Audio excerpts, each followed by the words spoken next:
Nous vous emmenons dans le domaine de Georges Sand, maintenant à Nohant-Vic, dans l'Indre. L'idée est de faire découvrir Noël aux plus jeunes, à la façon de Georges Sand, Héloïse Bruzat, Juliette Rocher.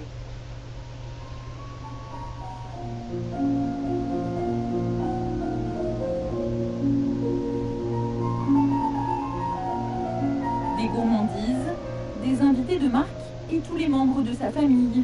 Pour Georges Sand, Noël à Nohant était un moment très spécial. À compter de l'année 1865, l'écrivain passait les fêtes à gâter ses proches, avec notamment 2 dîners de réveillon, le premier dès 17h. Du fromage de chèvre et un petit peu de vin. Là, c'est vraiment le petit repas pour patienter, en fait. Après, ce qu'ils vont en faire un autre un peu plus important après.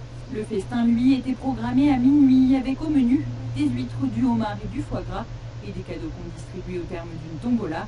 Une tradition qui, 200 ans plus tard, disparaît peu à peu. Ma grand-mère fait encore ça au Nouvel An, mais ça a rien à voir avec aujourd'hui. Aujourd'hui, je pense qu'on a déformé les choses. Moi, on m'a dit qu'à cette époque-là, on ne parlait pas du Père Noël, on ne connaissait pas le Père Noël. Le Père Noël, on m'a dit que c'était Coca-Cola qui l'avait inventé, je crois que c'est vrai. À la maison de Georges Sand, pas d'invention qui tienne. Pour élaborer cette visite de Noël, il a fallu replonger dans les agendas et les œuvres de l'écrivain.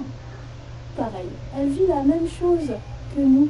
Cette attente aussi des petits cadeaux et le lendemain matin d'aller retrouver ces petits cadeaux que le Père Noël m'a emballés soigneusement. Ses émotions de petite fille, son amour pour ses proches, sa bienveillance de grand-mère, tout démontre que Georges Sand aimait les Noëls familiaux. Dans le village, on va fêter Noël de façon beaucoup plus sobre, plus modeste, plus religieusement aussi. Georges Sand, elle a sa manière bien à elle de fêter Noël en famille, avec ses amis proches aussi et ses petites filles. Des fêtes qu'on terminait souvent entre 3 et 5 heures du matin au domaine de Nohant.